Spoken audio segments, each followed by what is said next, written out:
사회적 진보를 위해 앞장서는 방송 뉴스엔진 정답은 없다. 안녕하세요. 저는 진행을 맡은 김혜승입니다. 여러분 반갑습니다. 박수를 정확하게 쳐주세요, 감독님. 네, 저희가 지난 개국 방송 이후에 정말 많은 분들이 연락을 주셨고요. 또 많이 격려해 주셨습니다. 너무 기대된다, 재밌다라고 얘기해 주신 분들도 많은데요. 저희가 잠깐 쉬는 동안 이렇게 스튜디오를 예쁘게 완비를 했습니다. 네, 그리고 새로운 모습 앞으로도 많이 보여드리려고 노력하고 있으니까요. 계속해서 기도해 주시면 좋을 것 같습니다. 오늘도 저희가 두 분의 멋진 패널을 모셔봤는데요. 이 두 분의 패널은 제가 정말 숨겨놓고 아껴놨던 분들이에요. 네, 활약이 너무너무 뛰어난 분들이라서 일단 영상으로 소개를 해드리고 싶은데요. 첫 번째 패널 영상으로 먼저 만나보시죠. 책임을 다하는 국민의힘이 되어야만 합니다.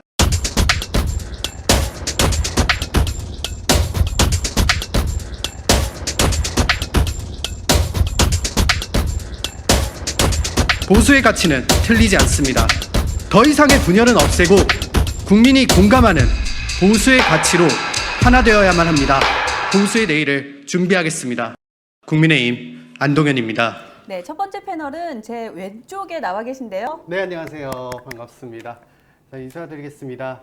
국민의힘에서 지난 전당대회 청년 최고위원 후보로 출마를 해서 또 아쉬운 결과를 받아들였지만 그래도 저희 청년이 나아가야 될 보수의 지향점에 대해서 한번 목소리를 내본 안동현입니다. 반갑습니다. 네, 반갑습니다.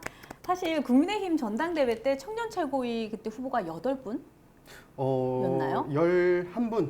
11분이셨나요? 나오셨고요. 네. 네. 그래서 이제 예비 경선을 진행을 했었습니다. 그래서 서류 심사에서 이제 컷오프 되신 분이 계시고 제가 10명 정도로 이제 10명이 들어가서 때. 네. 저희가 4명을 추렸죠. 그렇게 됐고 저는 이제 추려지지 못한 인원이 돼서 또 전당대회를 열심히 보면서 응원을 했습니다. 네, 사실 오랜만에 영상 보셨을 것 같아요. 네, 그날 이후로 두 번 다시는 보지 않을 거라 생각을 하면서 몰래 숨겨놨어요, 사실.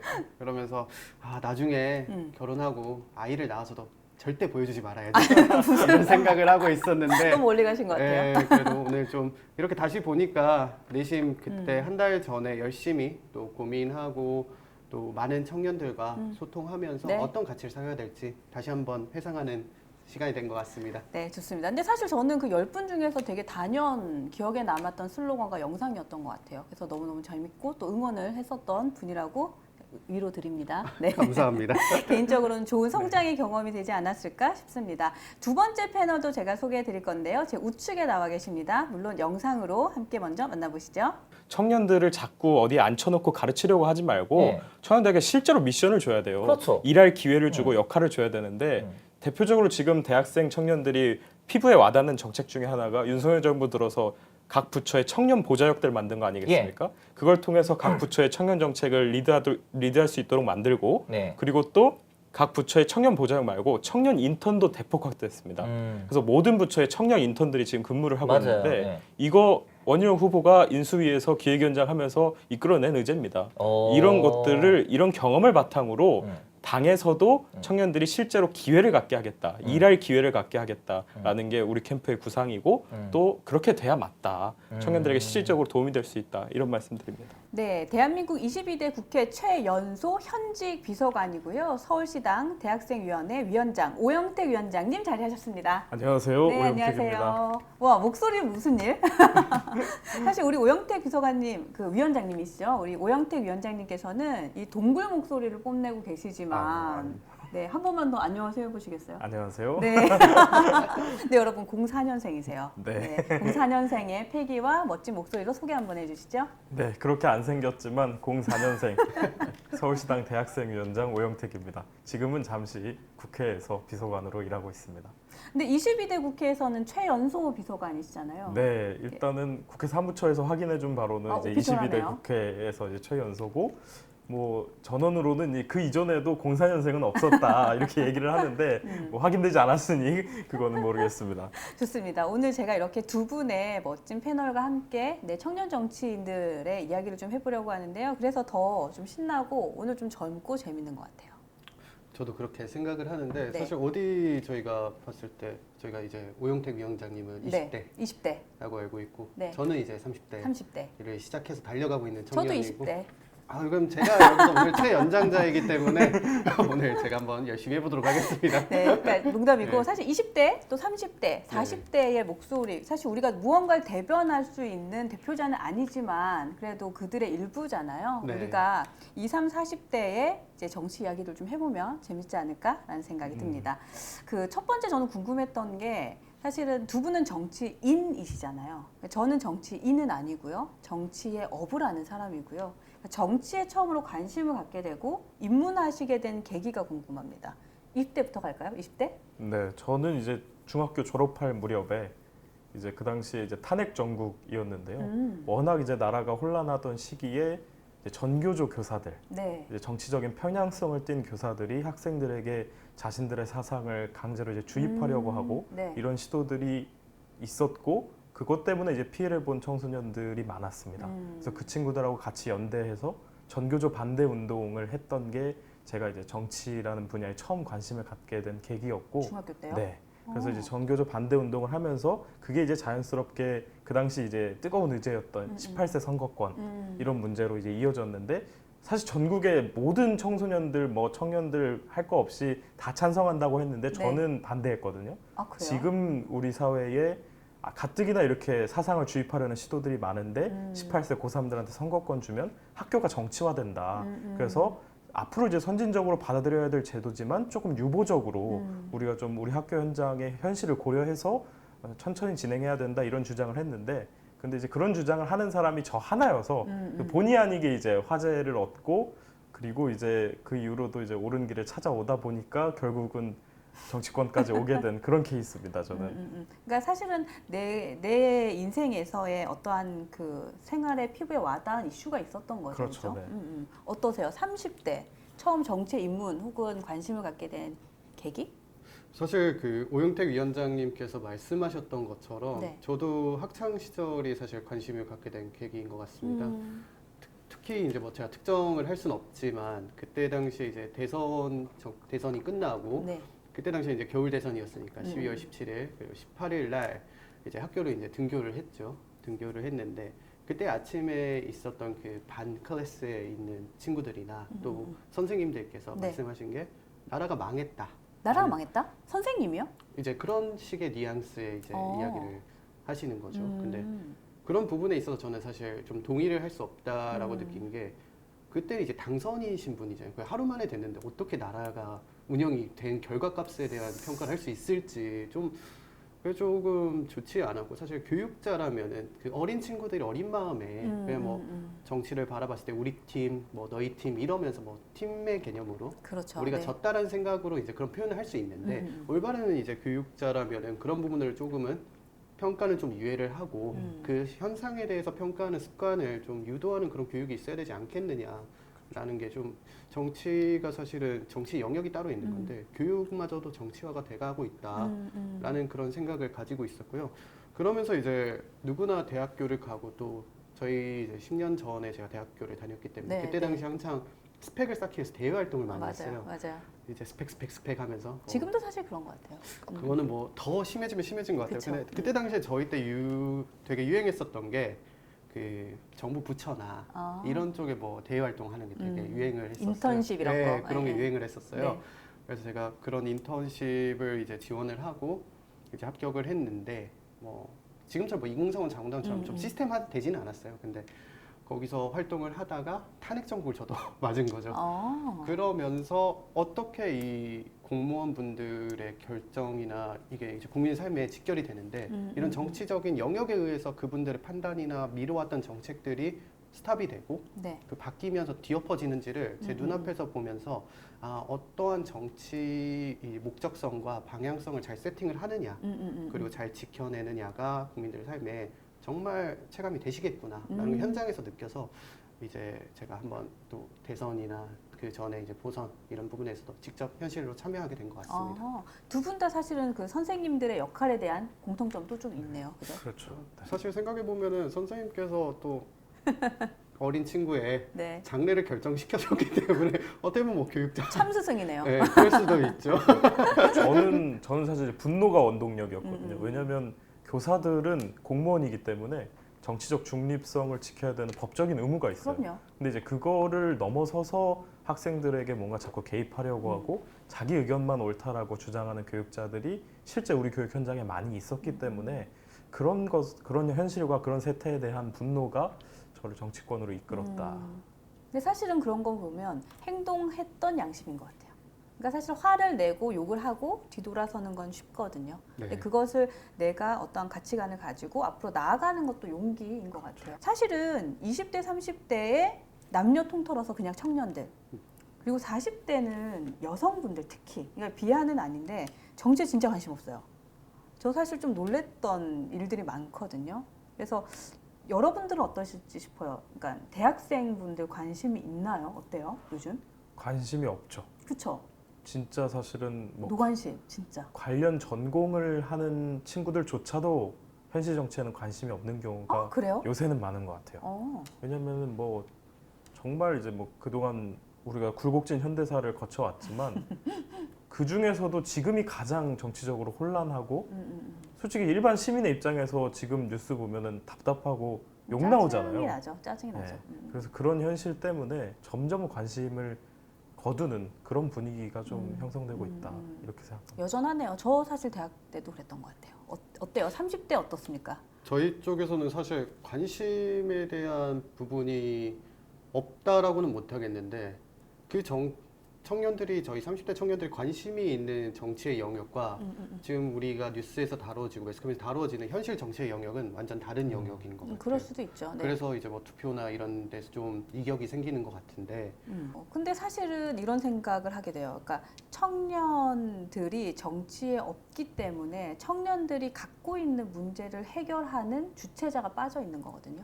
근데 그쵸. 그 문제를 해결할 사람들이 관심 없게 빠져 있으면 그거 누가 챙겨주죠? 그러니까 자기 밥그릇은 자기가 챙기려면 사실은 청년들이 관심을 갖고 그것을 만들어가기 위해 노력을 해줘야 된다. 뭐 이런 생각이 좀 드는데 청년 문제 대표적으로 어떤 게 있을까요?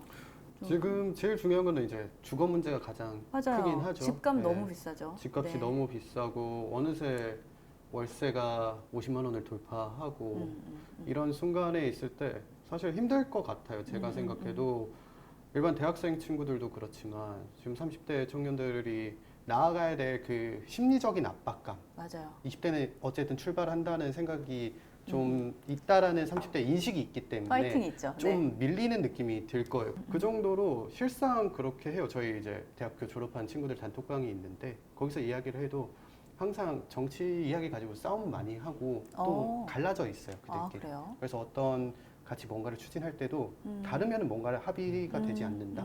그러면서 뒤에서는 또 쟤는 저래서 쟤는 여길 지지하니까 안 돼 하면서 그런 피로감이 쌓여 있는 것 같아요. 그래서 그 중간지대에 있는 친구들이 더 정치를 싫어하게 되는 것 같아요. 그렇죠. 그럴 수도 있겠네요. 저도 이제 인상적이었던 것 중에 하나가 제가 이제 대학에 진학해서 새로 사귄 친구랑 이제 한국 역사에 대한 얘기를 하다가 그런 과제가 여자친구인가요? 있어서 아닙니다. 네. 갑자기 할 말을 그런 네. 얘기를 하다가 이제 우리나라는 이승만 대통령이 건국했고 또 박정희 대통령의 산업화와 김영삼 대통령이 이끌었던 민주화를 거쳐서 그래서 이제 지금의 대한민국이 있는 것 아니냐 이제 이런 얘기를 했더니 그 친구가 발끈 화를 내면서 너 다른 나라에 사는 거 아니냐 이렇게 얘기를 하는 거예요. 그러니까 이제 그런 역사관조차도 이제 서로 납득할 수 없는 그런 정도 서로 다른 나라에 산다고 느낄 정도의 갈등으로 치닫고 있는 게 지금의 이제 현실인 것 같고 그렇다 보니까 그런 갈등이 지겨워서라도 관심을 거두는 청년들이 많아지고 있는 것 같아요. 근데 사실 이게 조금 좀 심도 깊게 좀 들어가면 그러니까 청년의 문제를 해결하는 것이 정당의 싸움이 될 이유는 없거든요. 네, 그러니까 맞습니다. 사실은 민주당을 지지하건 국민의힘을 지지하건 그들이 갖고 있는 청년들의 문제는 동일한 것인데 그렇죠. 네. 그렇죠. 근데 그것이 뭐 이래서 저래서 뭐 사실 그것도 좀 재미없는 것 같아요. 뭐 민주당에 있는 사람들은 아파트 살 때 더 싸게 사는 거 아니잖아요. 그렇죠? 그래서 주택 문제도 있었고 또 아까 취업에 대한 얘기도 잠깐 하셨는데 네. 요즘에 청년들을 이제 신입으로 잘 뽑지 않아요. 그러니까 그렇죠. 이제 대기업 같은 데서도 이제 공채의 개념이 없어진 지 진짜 몇 년 됐거든요. 그러니까 그건 뭐냐면 신입이 아닌 경력직들을 계속 채용해서 이제 가성비 높게 가져가겠다. 뭐 이런 의미도 있는 것 같고 또 최근에 국민연금에 대한 이슈도 좀 있잖아요. 네. 우리는 암만 열심히 벌어서 내도 우리는 못 받을 걸 뭐 이런 예, 이슈도 있고. 그 국민연금 관해서도 제가 저번에 최고위원 선거 봤어요. 출마하면서 네. 제가 좀 어느 정도의 견해를 말씀드린 게 있는데 네. 고작 이 정부나 지금 결국에는 수정안을 달라고 국회한테 요청을 했죠. 근데 국회에서 연금개혁 특위가 지금 통과는 안 했지만 그때 당시에 내놨던 게 뭐 요율이라든지 이런 부분에 대한데 결국에는 어떤 방식을 선택해도 늘어나는 건 7년 정도밖에 안 됐었던 맞아요. 걸로 맞아요. 제가 기억을 하거든요. 네. 그렇게 된다면 사실 20대 청년들은 어떤 안이 되더라도 받을 수는 없는 거예요. 그렇죠. 근데 그들한테 선택지를 제시를 하는 것도 아니에요. 그냥 너네들은 받아들여야만 해. 이게 과연 이 친구들이 나중에 우리 국가의 중추가 될 연령이 돼서 이끌어 나가야 되는데 그런 집만 지어줘서는 나중에 우리 선배 세대들이 그들한테 어떤 이제 그런 걸 당할지 모르지 않습니까? 또 그쵸. 힘이 세지고 그들이 주류가 될 텐데. 사실은 2030이 이 연금 문제의 당사자 세대잖아요. 그러면은 사실 저는 절차적으로도 연금 개혁 논의를 진행하는 데 있어서 최소한 이제 청년들의 의견을 수렴하는 그런 과정이 있었어야 그럼요. 된다고 보는데 양 당내에서도 없었고 정부에서는 당연히 없었고 근데 그런 부분이 굉장히 아쉽고 우리한테 이제 뭐 엄마가 좋아 아빠가 좋아 같은 선택지를 주고 그래서 고르라고 하는 것과 마찬가지로 비유가 굉장히 좋은 것 같아요. 네. 맞아요. 예. 그래서 참 그게 답답한 부분이죠. 그러니까 사실 이게 그러니까 정당만의 문제도 아니고요. 정부만의 문제도 아니고 또 청년들도 잘한 건 아닌 것 같아요. 그죠? 청년들도 관심이 없었고 그렇죠. 그들의 리그에 그들만 빠져 있는 상황이기도 하고요. 그래서 청년 없는 청년팀 약간 이런 느낌이거든요. 홍철 없는 홍철팀 네. 같은. 홍철 없는 홍철팀처럼 이번에 연금 개혁 특위도 사실 그 꾸려진 거 보면은 20대 30대는 완전 전멸이 돼 있거든요. 겠느냐. 그래서 안동현 회장님이 되게 잘못하신 거예요. 청년이 떨어지셨잖아요. 맞네. 아, 제가 어떻게 해서든 올라갔어야 됐는데 다음엔 좀 더 나은 퍼포먼스로 네. 뭐 한번 파이팅! 네, 공중제비라도 한번 돌면서 청년의 패기를 한번 괜찮은데요? 보여드리겠습니다. 공연 이회전? 네. 좋습니다. 저는 사실 그 청년 문제에 대한 나열을 저희가 쭉 해봤는데 저는 심도 있게 얘기하고 싶은 주제는 저출산 문제였어요. 그러니까 사실 왜 그러냐면 주택 문제라던가 뭐 실업률 혹은 국민연금 뭐 이러한 문제들은 무언가 청년들이 갖고 있는 뭐랄까요, 약간 피해자가 되는. 그러니까 집을 사고 싶은데 너무 비싸. 혹은 취업이 안 돼. 이런 건 약간 피해를 받고 있는 일이거든요. 근데 저출산의 문제는 조금 성격이 달라 보여요. 어떤 이슈냐면 이게 뭐 좀 안 좋게 보일 수도 있어요. 근데 그냥 제 생각이니까 그래? 나 안 나? 뭐 이런 거 있잖아요. 그러니까 그렇죠. 청년들이 갖고 있는 유일한 무기 같은 혹은 뭐 갑질은 아니지만 뭔가를 좀 뻐길 수 있는 네. 그래서 우리 청년들이 이 저출산 문제를 가지고는 굉장히 좋은 조건을 개선시켜 나갈 수 있는 빌미가 되지 않을까? 라는 생각을 사실은 하거든요. 그래서 오늘 저는 저출산 문제에 대한 생각을 조금 나눠보면 어떨까 싶습니다. 현재 우리나라가 저출산 문제가 굉장히 심각한 거는 다들 알고 계시잖아요. 네. 근데 어느 정도일까 제가 한번 체크를 해봤거든요. 위키트리를 털어봤어요. 모든 게 다 있다는. 네, 제가 얘기들이. 조금 짧게 한번 나눠드려 볼게요. 네. 그러니까 도시국가를 제외하고 대한민국의 출산율은 전 세계 꼴찌를 기록을 했는데 이게 어디서부터 시작이 되냐면 2021년 4월에 유엔 인구기금이 발표한 2021년 세계 인구 현황 보고서에 따르면요. 대한민국 평균 출산아 수는 1.1명이에요. 1.1명. 근데 이것도 사실 굉장히 최악인 게 198개국 중에 꼴찌거든요. 근데 그 다음 해인 2022년에는요, 우리 대한민국에서 통계청 발표가 있습니다. 국가 단위의 합계 출산율이 1명을 넘어서지 못하는 거예요. 그래서 0.7명을 기록을 해요. 그래서 이게 세계 최초의 사례가 됩니다. 그런데 여기서 또 나갑니다. 2023년 작년인데요. 작년 상반기까지는 0.7명의 이 기록을 유지해 오다가 하반기가 되면 0.65명까지 출산율을 기록을 합니다. 그래서 현재까지는 이 국가 단위에서 출산율이 채 1명이 되지 않는 유일한 나라가 대한민국입니다. 대한민국 만세 이거 아니잖아요, 그죠? 그래서 손을 들면 안 되는데요. 그렇죠. 그래서 사실은 저출산 문제는 다른 청년 문제들과는 달리 그래? 나 안 나봐? 이렇게 뻐길 수 있어요. 그래서 청년들이 이것을 가지고 굉장히 자신들에게 좋은 조건들을 만들어갈 수 있는 되게 유일한 좋은 정책이 좀 많이 나올 수 있을 것 같은데, 자, 그래서 하나씩 우리가 따져보면 출산율이 왜 저조한 것 같으세요? 자, 20대의 눈으로 보는 출산율의 저조한 이유, 그러니까 저는 이제 사회 구조 때문이라고 보는데, 구조적인 문제. 그러니까 이제 저도 이제 주변에서 어른들이 그런 말씀 많이 하세요. 이제 너는 이제 결혼하면 애를 한 셋은 낳아라, 뭐 이런 말씀들 많이 하시는데, 예전에는 이제 그런 말씀을 들어도 별로 기분이 안 나빴거든요. 그래서 아, 덕담이네 이렇게 생각하고 말았는데, 요새는 이제 속으로 어떤 마음이 드냐면 너 같으면 낳겠냐 이런 생각이 들어요. 왜냐면 그만큼 사실 청년들이 왜 안 낳는지를 이제 따져보기 시작하면은, 그렇죠. 네네. 일단 결혼을 하지 않아요. 그런 청년들이 늘어나고 있고, 왜 결혼하지 않느냐? 그러면은 이제 결국은 취업의 문제가 또 있고, 그리고 이제 집도 사야 되고, 여러 가지 문제가 복합적으로 걸쳐져 있기 때문에 현실적으로 애를 낳는다는 건 나의 많은 부분을 포기해야 되는 그런 선택이 되어 있는 사회가 돼서, 현실적인 문제죠. 네, 그런 사회이기 때문에 이제 애를 낳기가 굉장히 힘들고 저런 수치가 나오는 게 아닌가 싶은데, 청년 입장으로서는 굉장히 답답할 수밖에 없고, 그런 문제를 해결하기 위해서라도 20대, 30대 국회의원들이 많이 탄생해야 된다. 근본적으로 청년들이 어떤 현실에 있는지를 파악하는 게 더 중요하다라고 생각을 하거든요. 그래서 저는 결국은 일자리와 부동산, 이 두 가지 문제가 선행적으로 해결되지 않고는 어떤 저출산 정책을 내놔도 별로 진척이 없을 거다. 맞습니다. 30대 목소리 좀 들어볼까요? 30대 왜 출산을 안 하는 것 같으세요? 우선은 전체적인 사회 구조적인 문제라는 거에 대해서는 저도 동의를 하는 거고요. 네, 그 이후에 저희가 좀 더 가치에 대한 생각을 해봐야 될 것 같아요. 가치. 네.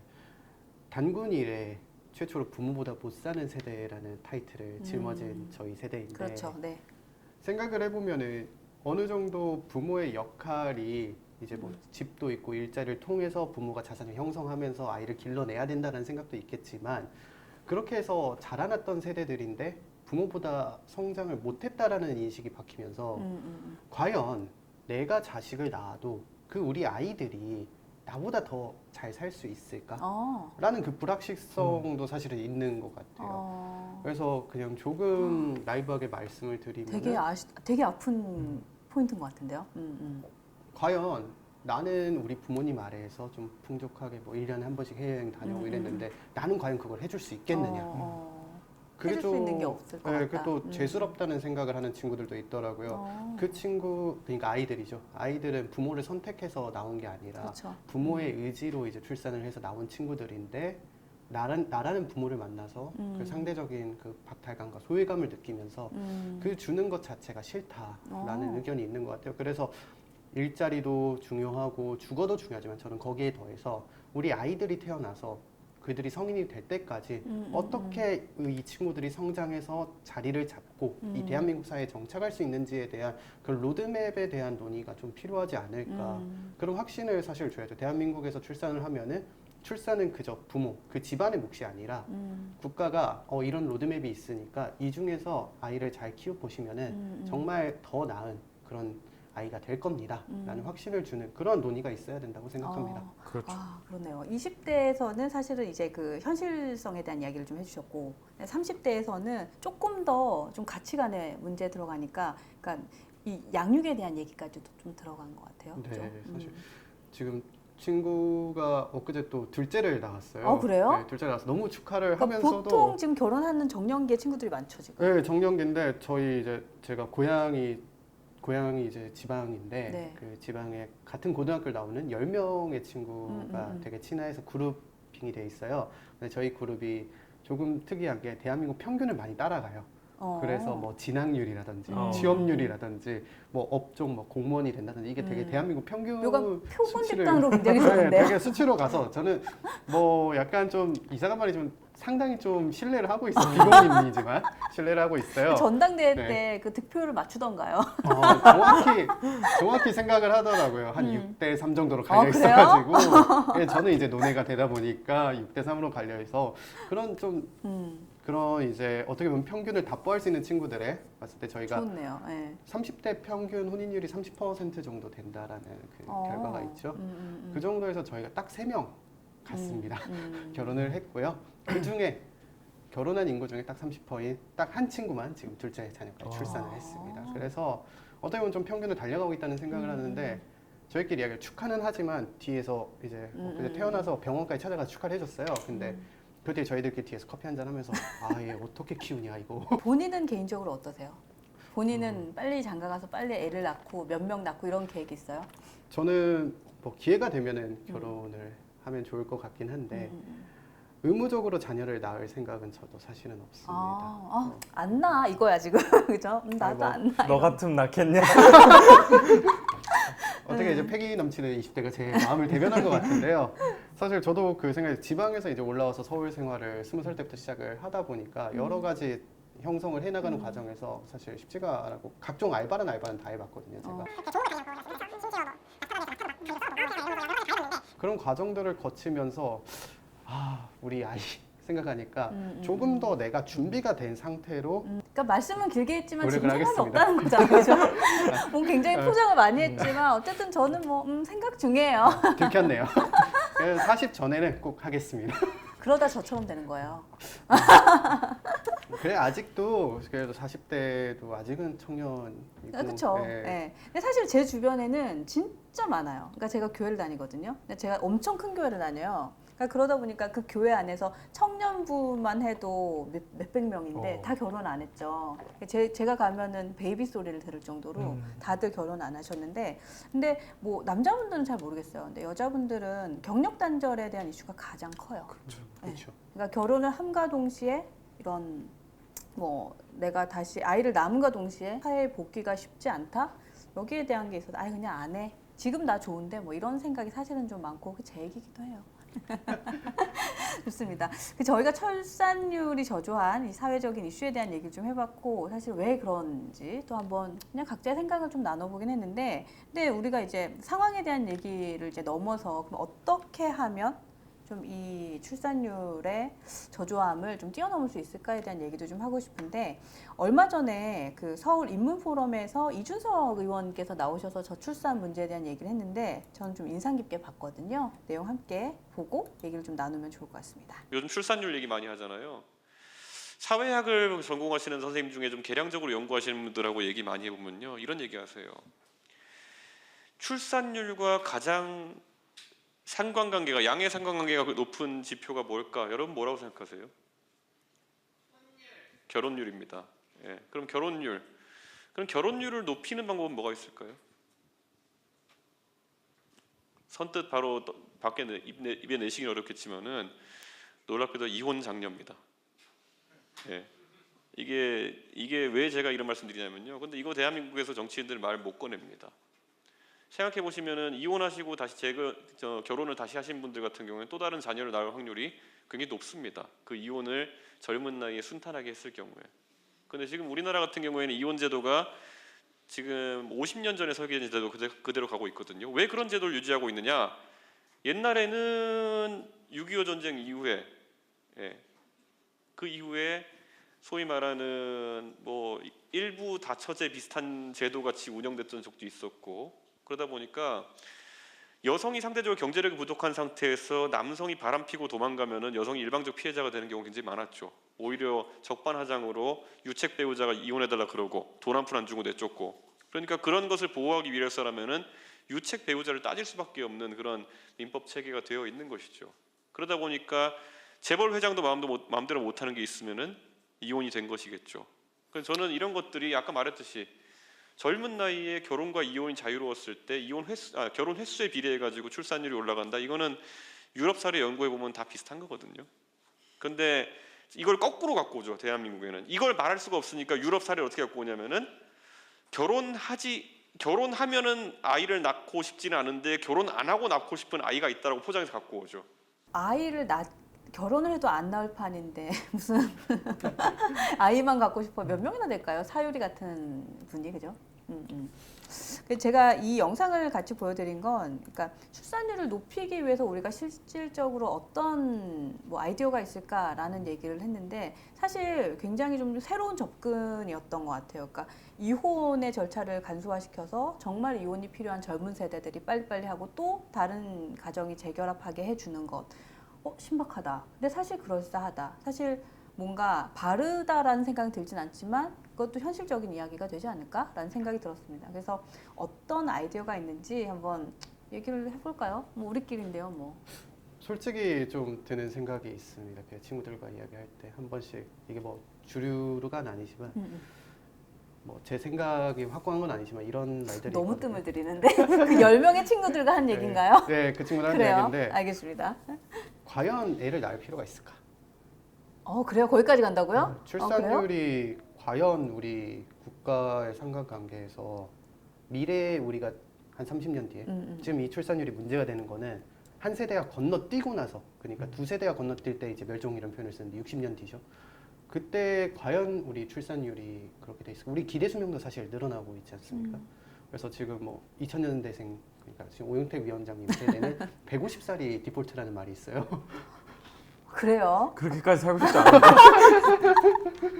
좀 징그러웠어요, 네. 방금 150살. 근데 이 150살까지 살려면은 네. 사실 아까 이준석 의원님께서 말씀하신 것처럼 한 배우자랑 20대, 30대 결혼해서 120년을 함께 산다. 이거는 솔직히 조금 그래서 생각이 결혼을 안 하는 거였구나. 그거는 조금 어렵지 않겠느냐. 그래서 이제 아까 말씀하신 지금 황혼 이혼도 많지 않습니까? 그리고 졸혼이라는 단어도 나오기 시작을 했는데 그래서 어느 정도 쉬운 이혼이 필요한 것도 사실인데 더 추가로 굳이 아이를 낳을 필요가 있냐라는 그런 말을 하게 된 출발점은 사실 이거예요.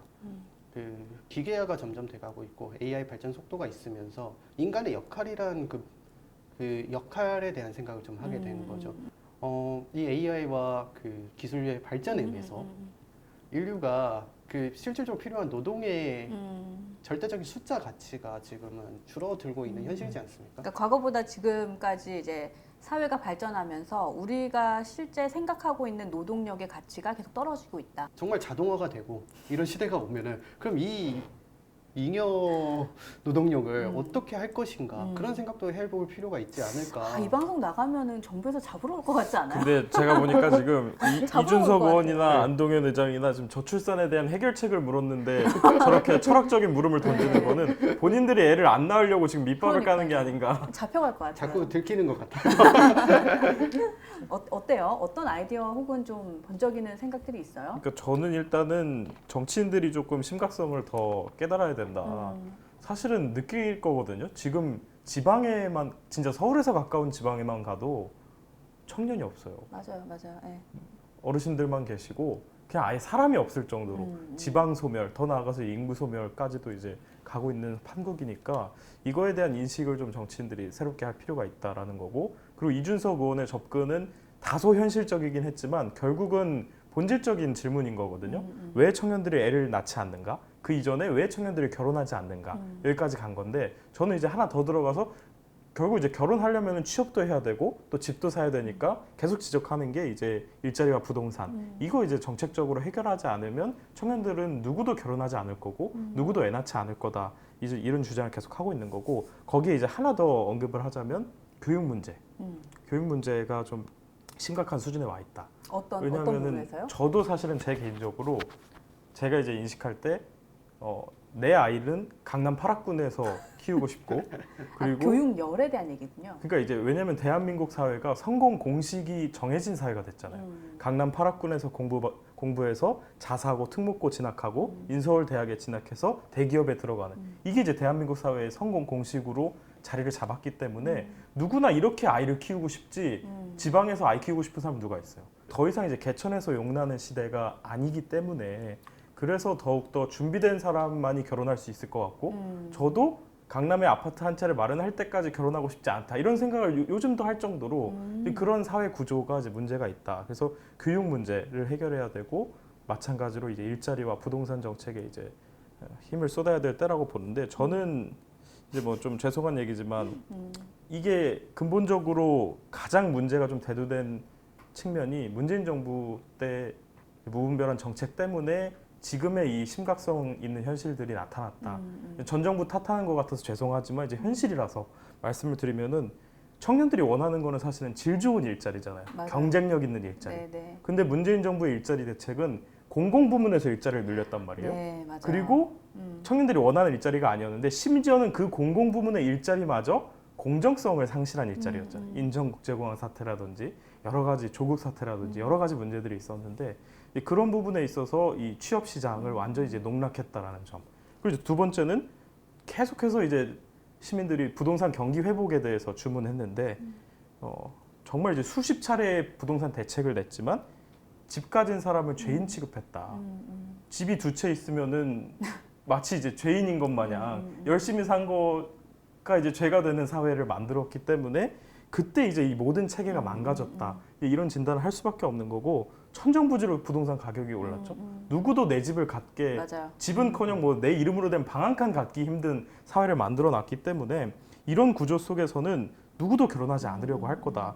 우리 안동현 의장만 해도 지금 우리 사회가 뭐 청년들이 원하는 양질의 일자리가 많고 안 낳겠대요 지금. 그런 일자리에서 열심히 꼭 일해서 낳겠습니다. 열심히 일해서 돈을 벌면 내 집 한 칸 마련할 수 있는 그런 사회라고 한다면 당연히 애 낳지, 당연히 결혼하지. 근데 이제 그런 사회가 아니기 때문에. 근데 사실 되게 공감이 가는 것 중에 하나가 저는 뭐 오늘 파란 옷을 입었으니까 그냥 편하게 얘기를 하면 제가 예전에는 문재인 정부를 이제 탄생시키는데 일조를 했던 사람인 것 같아요. 아 진짜요? 네, 한 표 찍었었어요. 네, 그때 당시에. 그때 제가 어떻게 마음이 싹 돌아섰냐면 그래서 파란 옷을 입은 건 아니에요. 파란색이 잘 받는단 말이에요. 혹시 안철수 찍으셨던 이게 다 오늘 다 생각이 있어서 있고 아니, 시간일까요? 안씨잖아요. 안씨구나. 안씨야.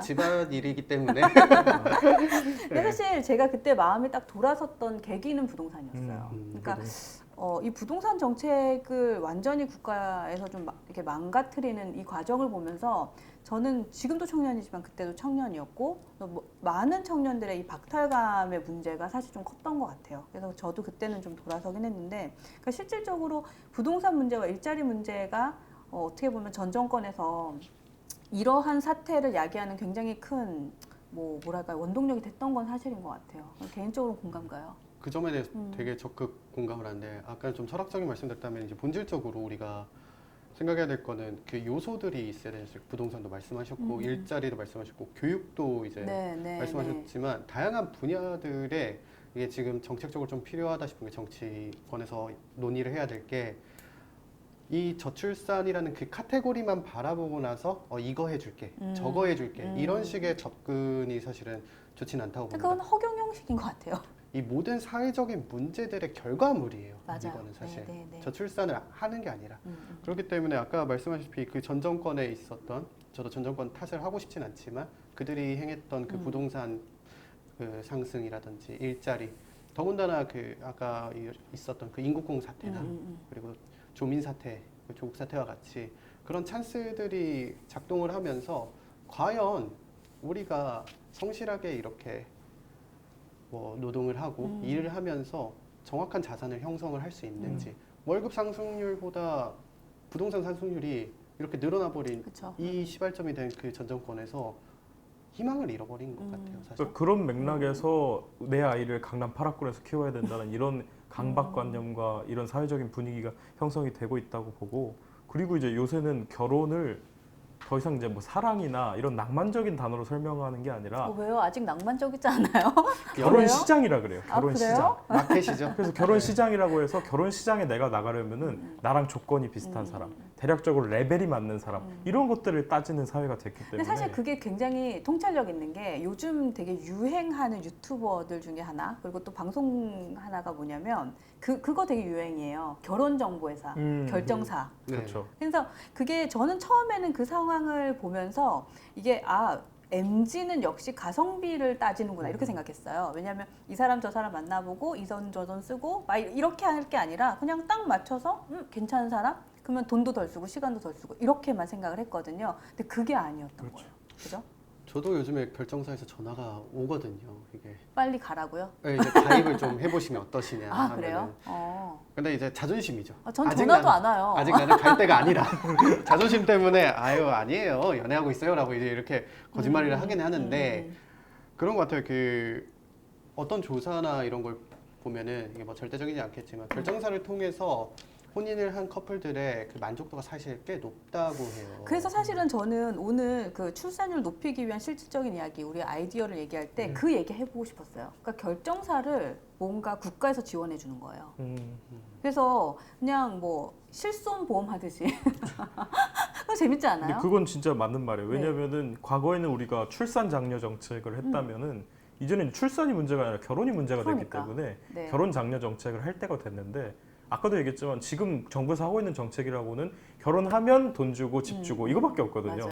심지어는 이제 그 집조차도 이제 임대 아파트이기 때문에 또 이제 뉴스에도 여러 번 나왔지만 인식이 아 너 임대 아파트 사는 애야? 이런 인식이 초등학교 내에서 생겼다고 맞아. 할 정도이기 때문에 이런 사회 분위기 속에서는 결혼이 쉽지 않을 거다. 그래서 저도 공감을 하는 게 결혼에 대해서 디메리트라고 생각하는 사람들이 되게 많아요. 저요. 그러니까 이런 진짜 부분에 있어서 모르겠어요. 결혼을 하면은 그 이득이라는 그 청년들의 용어로 이득이라는 생각이 드는 그런 정책들을 펼쳐줘야 된다고 생각을 해요. 그래서 지난번에 제가 그 국민의힘에서 이제 청년정책특별위원회에서 이제 활동을 하면서 신혼부부 특공 이제 그거를 올리면서 그런 내용들 좀 나눈 기억이 있습니다. 아, 근데 그거 좀 있었어요. 맞아요. 지금 딱 얘기하니까 생각나는데 제가 어느 순간 이런 생각이 든 적이 있거든요. 40대 싱글 여자는 이 사회 안에서 복지의 사각지대에 숨어 있는 무언가인 거예요. 그러니까 보험료 엄청 내거든요. 그렇죠. 그렇죠? 그리고 연금 뭐 이런 거 많이 내요. 근데 제가 집을 사거나 뭔가를 할 때 혜택이 아예 없어요. 그 있잖아요. 이렇게 질문 체크하는 거 보면은 세대원입니까? 세대주입니까? 세대주 체크. 그다음에 뭐 가족 있으면 뭐 이런 거 할 때 보면 그냥 계속 작아지는. 그러니까 그런 생각할 때는 아 그래 그럼 결혼을 해야 되나? 그 생각 갑자기 딱 났어요. 그래서 어느 정도 결혼이 메리트가 일어나게끔 이제 정책 유도를 하긴 하는데 누군가가 이제 이제 예전에 한번 나왔었던 정치권에 솔로세라는 이야기, 솔로세. 네, 솔로세 이야기를 하는데 더 걷는다고 나한테 지금? 그러면은 오히려 또 거기서 이제 20대, 30대 청년들은 판단을 하겠죠. 세금을 내는 게 훨씬 나을 것이냐, 결혼을 하는 게 나을 것이냐. 그러니까 이런 문제점보다는 그 말씀하신 결혼 장려 정책, 결혼했을 때 좋은 점들, 어떤 것들이 이제 삶의 질이다, 삶의 칠명으로서 이런 것들을 좀 홍보나 미디어에서 좀 해야 된다고 생각을 해요. 사실 근데 저는 얼마 전에 우리 전당대회 할 때 네. 나경원 의원님께서 발의했던 그 이야기 굉장히 좋았어요. 그러니까 외노자 정책에 대해서, 그러니까 경력 단절 여성들의 가장 큰 이슈는 두 가지잖아요. 봐줄 부모님이 안 계시거나 아니면 이제 보모비가 너무 들거나. 그러니까 그냥 그냥 내가 애기한테 엄마가 있어야 돼 이러면서 그냥 포기를 하는데 사실은 그것을 이제 충족해줄 만한 굉장히 좋은 정책이었다라는 생각이 들었거든요. 그래서 저는 제가 경력 단절을 생각하는 그냥 40대 싱글 여성으로서는 그런 정책 괜찮다 뭐 이런 생각도 했던 것 같습니다. 계속 결혼 얘기하니까 좀 힘들죠. 사실 못한 입장에서 또 그래 우리 못한 거야 결론은. 근데 저는 오히려 제가 더 두려워요. 왜냐면 그래요? 우리 동현이 형처럼 잘생긴 거 어디 하나 빠질 데 없는 사람도 결혼을 못 하는데 나는 결혼할 수 있을까? 이거 매기는 것 같은데 지금. 그렇죠. 이게 또 매기는 얼른 거야. 가셔야지. 네, 아직까지 뭐 하고 일단 계세요? 약간 이런 느낌인데. 원래 정리하고 네. 넘어가겠습니다. 저희가 다음 주제는 청년 정치에 대한 얘기를 좀 하고 싶은데 청년 정치에 대해 지금 이제 당사자이시니까 두 분의 생각이 좀 궁금합니다. 역시나 그 이준석 의원님하고 김재섭 의원님께서 이제 청년 정치에 대해서 발언을 해주신 부분이 있는데요. 이 부분 한번 들어보고 소통 나눠가겠습니다. 글쎄요, 청년이라는 말 놀랍게도 저는 지금까지 제가 청년 정치한다고 한 적이 없습니다. 그리고 저는 저한테 만약 청년 정치인하라 그러면은 꺼지라 그랬습니다.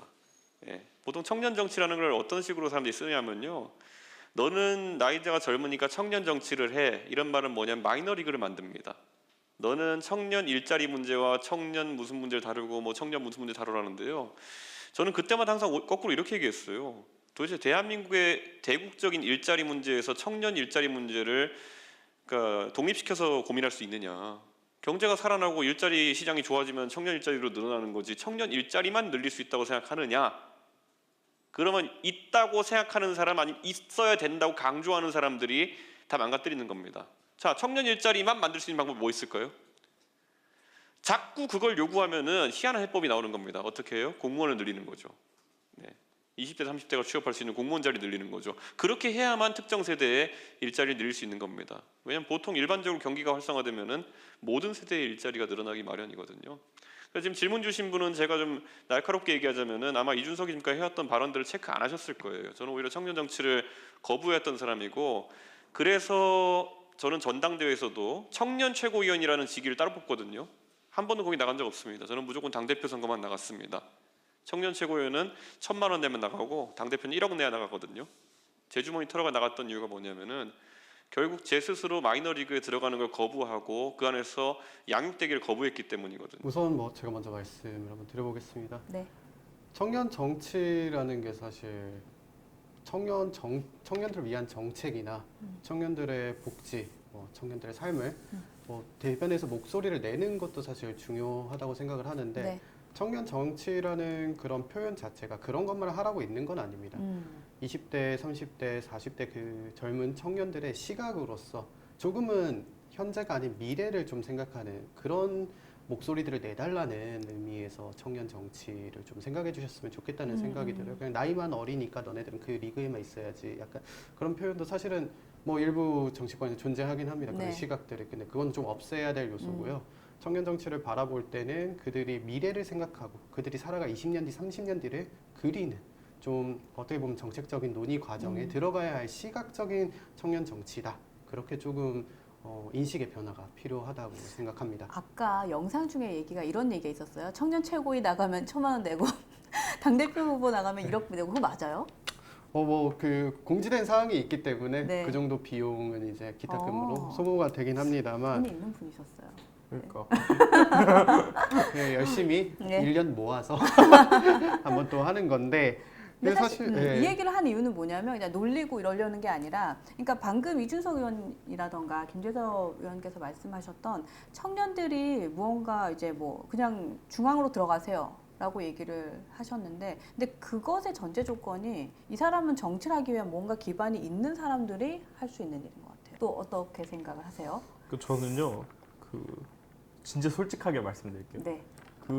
뭐 청년 딱지를 떼고 중앙에서 부딪혀라, 꿀릴 게 전혀 없다, 이런 말씀에는 동의할 수 있는데요.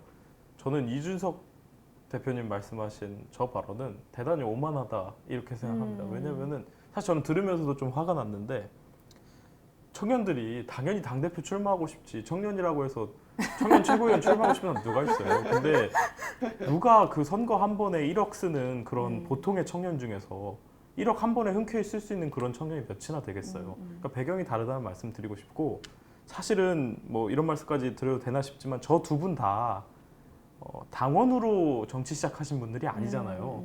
우리는 사실 당원으로 시작한 사람들이지만 그렇죠. 네.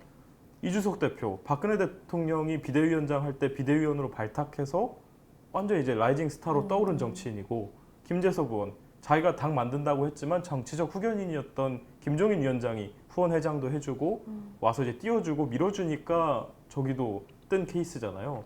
그러니까 사실은 저분들이 인지도를 얻을 수 있는 배경에는 본인들 스스로 한 것도 있겠지만 그 배경에 또 다른 후견인들 있었기 때문에 가능했던 공감가요. 거잖아요. 네. 냉정하게 말해서. 네. 그런 혜택을 받으신 분들이 청년들 너희도 꿀릴 게 뭐가 있냐, 중앙에 부딪혀라, 이런 얘기하는 거 저 속편한 얘기라고 생각하고요. 속 시원해. 너무 좋네요. 네. 갑자기 뭔가가 쑥 내려갔어요. 20대 네. 패기가 이런 건가 봐요.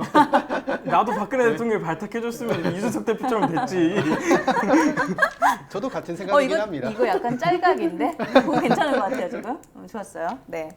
그래요. 청년 정치에 대해서는 사실은 뭐 다양한 의견들이 있는데, 어쨌든 현직에 계신 우리 20대, 30대 정치인의 목소리 의미 있게 들어본 것 같습니다. 이제 마지막 주제로 저희가 이번에는 국민의힘 당의 이야기를 좀 하고 싶어요. 우리가 또 당원이기도 하고, 또 한동훈 대표님이 출범하고 이제 새로운 지도부가 탄생을 했는데 한 달 조금 넘은 것 같아요.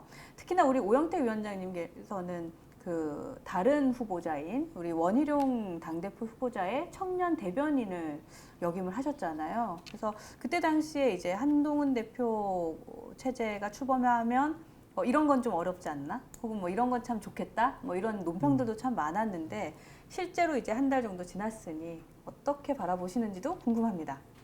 그 이제 전당대회 내내 저희가 우려했던 거는 한동훈 대표는 대통령하고 바라보는 곳이 다르다, 목적이 다르다. 그러니까 윤석열 정부 성공이라는 목적을 뒷받침할 수 있는 당 대표는 아닐 것이다. 이제 이런 우려를 가지고 있었는데 아니나 다를까 뭐 아직 이제 좀 속단하기는 이르지만 이제 그런 행보들을 쭉 보여주고 계시는 것 같아서 그래서 개인적으로는 조금 우려스러운 상황이고요. 하지만 아직 출범 초기이기 때문에 단정적으로 평가하기는 이른 시점이고 많은 행보들을 더 지켜봐야 될 거라고 보는데 한동훈 체제의 지향점을 이제 엿볼 수 있는 한 가지가 있다고 한다면 이제 조직 인선이겠죠. 네. 근데 이제 지명직 최고라던가 부총장을 인선하는 과정에서 의례적으로 이제 사실은 다른 캠프에 활동했던 분들의 한두 분씩은 대변인단이라던가 이런 데서 발탁하기 마련인데 단 한 명도 발탁하지 않으셨거든요.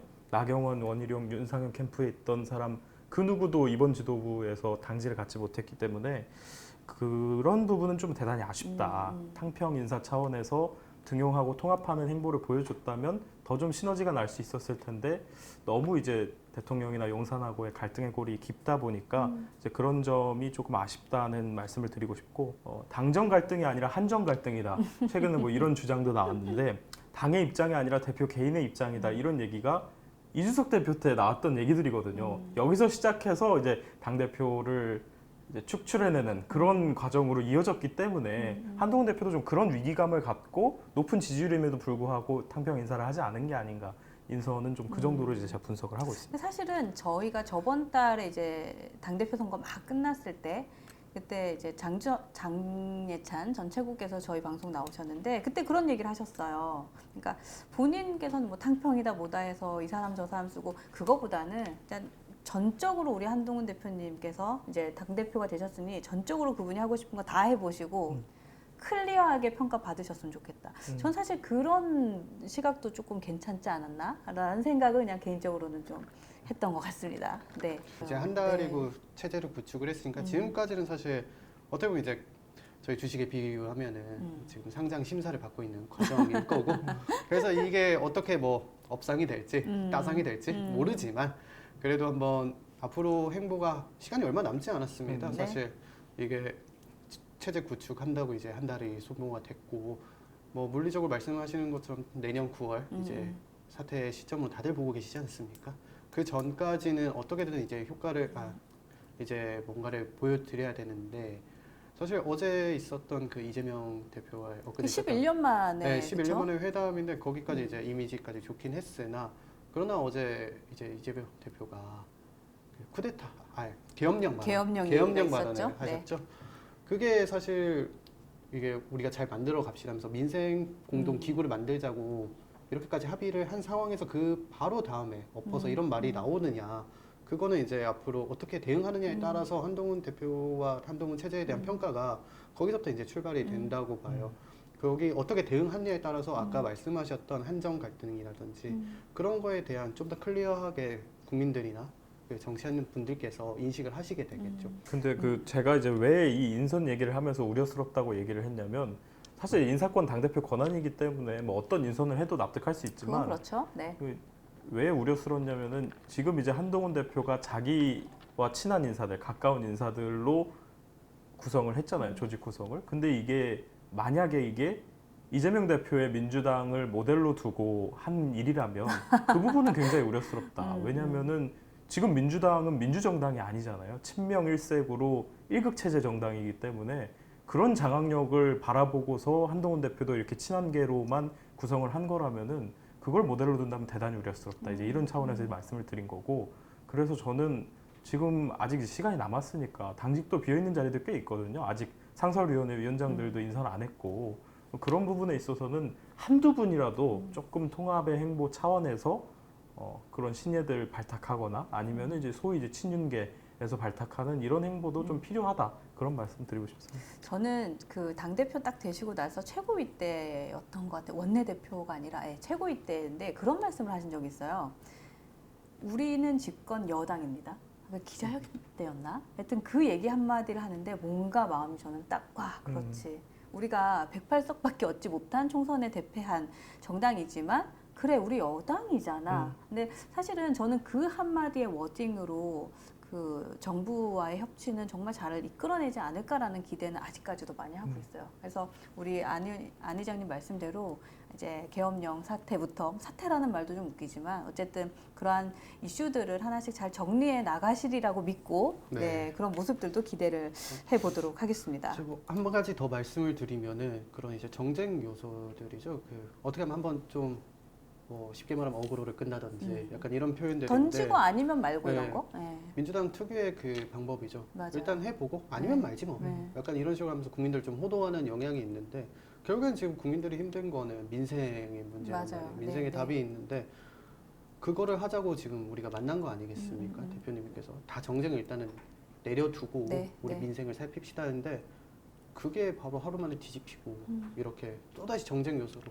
근데 너무 민감한 상황이잖아요. 근데 정확한 네. 평가는 이제 국민들이 하시지 않을까라는 네. 생각도 사실은 들어요. 그러니까 국민의힘에서 민생을 가지고 나왔을 때 와 진짜 다르구나. 와 우리 새로운 리더 체제 너무 잘한다라는 생각 사실 했는데 네. 그래서 여기까지 이제 11년 만에 회담까지 왔는데 또 뭐 이런 얘기. 네.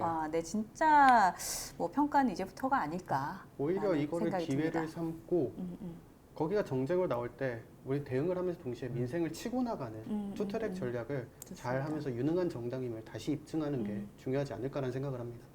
그러면 저는 이제 안동현 의장님께 좀 마지막 질문 드리고 싶은데 우리가 새로운 지도 체제가 이제 만들어질 때 청년위도 청년 최고위도 이번에 탄성을 했죠. 진종호 의원께서 지금 역임을 하고 계신데 낙마하셨으니까 네. 이제 평가를 할 수는 있잖아요, 우리가 그렇죠? 사실 이 청년들 이제 저도 선거를 준비하면서 고용태 위원장님도 만나 뵙고 다른 이제 청년 리더들 많이 만나 뵀습니다. 네. 그들의 그 일관된 목소리들은 있었습니다. 우리들이 활동할 수 있는 그 장을 마련해 달라. 어떻게 하면 좀 요청 사항이 좀 수렴이 되길 바란다. 너무 이게 지금 저는 골든 타임이라고 봤거든요. 이게 어느 정도 지금 저희가 지지세가 빠지는 모양새가 유지가 되면 청년층들이 많이 돌아서지 않았습니까? 그런데 지금 그럼에도 이 지키고 있는 청년들마저 돌아서면 코어층이 우리 당이 미래를 어떻게 담보를 할 수 있겠습니까?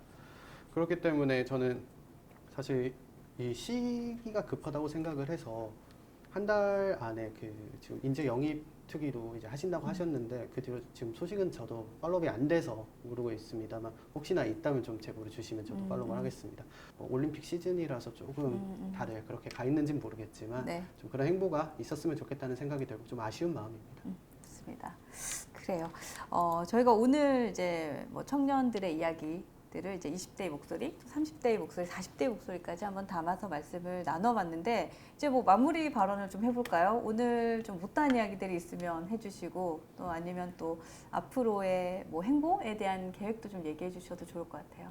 네, 뭐 저는 이제 이제 대학생 위원장 임기가 이제 거의 마무리 돼가고 언제까지예요? 있어서 이제 사실 이제 요번 달까지 그래요? 하고 이제 뭐 그 이후로 뭐 새로 이제 인선이 될 수도 있지만 이제 요번 달까지가 이제 마무리고 이제 지금 이제 또 국회에서 일하고 있기 때문에 네. 계속해서 이제 또 국정감사도 앞두고 있고 그래서 제 계획은 이제 계속 국회에서 열심히 정책 만드는 일을 하겠다는 계획이고요.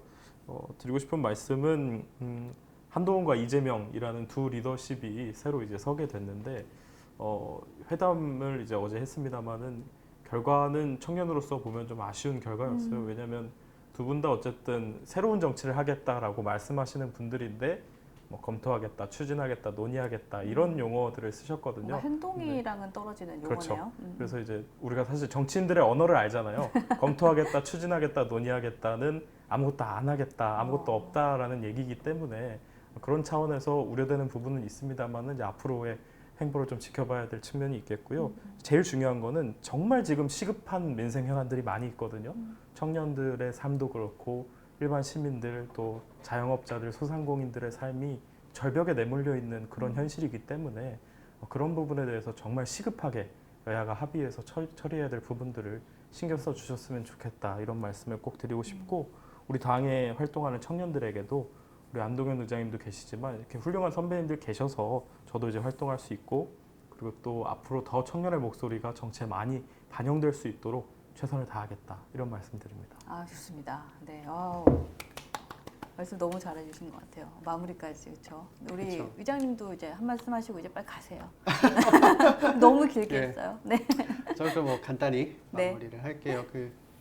사실 지금 저희가 정쟁 속에서 쌓여오면서 조금은 국민의힘이 위태롭다라고 느끼시는 당원분들이 많으신 것 같습니다.